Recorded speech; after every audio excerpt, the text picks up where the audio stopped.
আসসালামু আলাইকুম ওয়া রাহমাতুল্লাহি ওয়া বারাকাতুহু।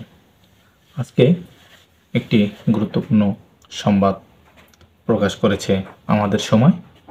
আপনাদের মাঝে বিস্তারিত তুলে ধরার চেষ্টা করব। খবরটি হলো বাংলাদেশের ২টি কিডনি খেয়ে ফেলেছে আওয়ামী লীগ।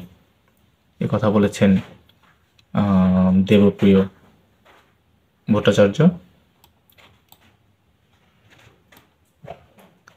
তিনি বলেছেন, অর্থনৈতিক এবং জ্বালানি খাতকে বাংলাদেশের ২টি কিডনি উল্লেখ করে অর্থনৈতিক ব্যবস্থার প্রণয়ন কমিটির প্রধান ডক্টর দেবপ্রিয় ভট্টাচার্য কথা বলেছেন। ২টি কিডনি খেয়ে ফেলেছে বিগত আওয়ামী লীগ সরকার। আজ শনিবার রাজধানীর বাড্ডায় ব্র্যাক বিশ্ববিদ্যালয়ের policy dialogue on financial and economic reform in Bangladesh শীর্ষক অনুষ্ঠানে তিনি এসব কথা বলেন।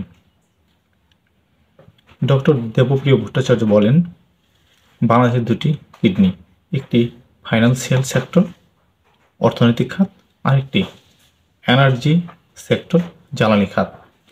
২টি খেয়ে ফেলেছে বিগত সরকার।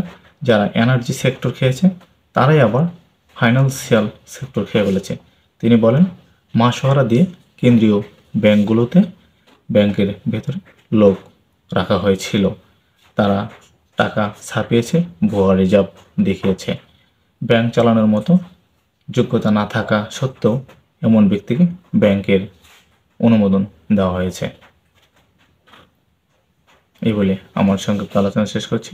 আসসালামু আলাইকুম ওয়া রাহমাতুল্লাহি ওয়া বারাকাতুহু।